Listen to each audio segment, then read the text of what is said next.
Picture a field at dawn. A lancet fluke needs an ant to climb a blade of grass so a sheep can finish the parasite's life cycle. The ant keeps moving for its own reasons, but its behavior is steered. Dennett uses that image to teach a transferable skill. When something seems strange, huge, and hard to explain, ask what it does, what drives it, and how it persists. In breaking the spell isn't religion itself. It's the cultural immunity rule that says religion can't be studied the way other human phenomena are studied.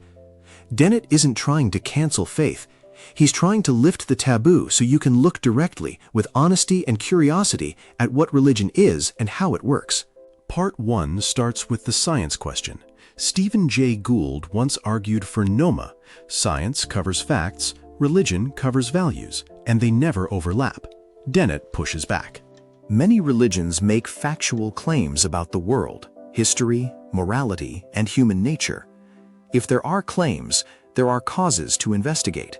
How beliefs form, how rituals shape behavior, how religious communities spread, and what consequences follow. Science doesn't have to declare any religion true before it studies religious life. Dennett also addresses a common worry from believers that scientific scrutiny will automatically shatter faith. For him, it's the opposite. Knowledge can clarify what your practices do and why they work without forcing you to surrender meaning. Next comes the cui bono chapter, who benefits? Dennett points to real upsides.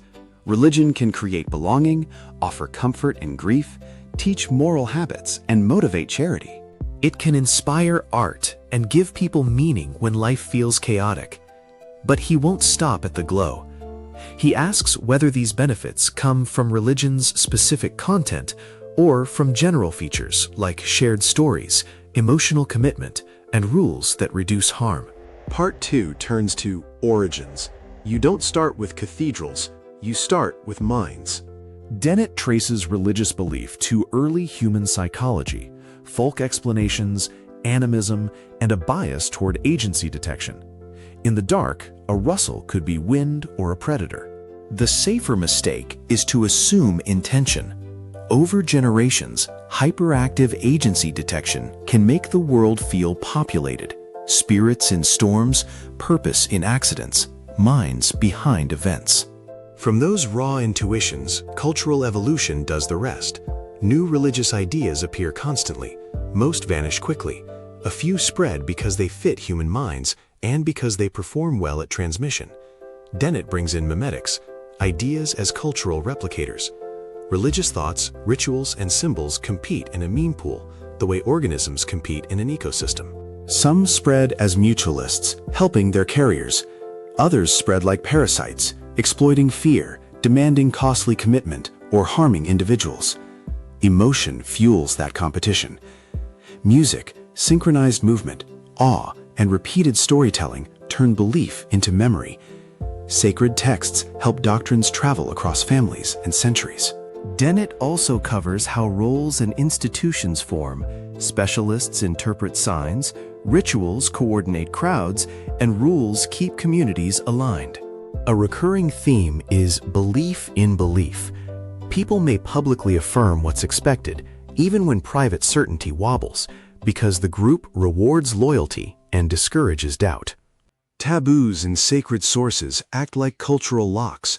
They limit which questions are considered respectful, keeping ideas from being constantly stress-tested. Part 3 brings you to modern life. Does religion make people moral? Dennett's answer is nuanced. Religion can motivate kindness and restrain violence in some settings. In other settings, it can intensify conflict, especially when doctrines define in-groups and out-groups as spiritually incompatible.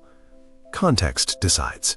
He also tackles the gap between professed faith and lived belief.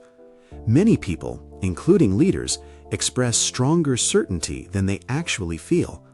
Social pressures encourage belief, and the fear of scrutiny can keep religious ideas from being tested. Protecting an idea from examination isn't the same as proving it. With mechanisms in view, arguments shift from true to how beliefs spread, what incentives form, and what needs reform in your community and beyond. So what do you do with all this?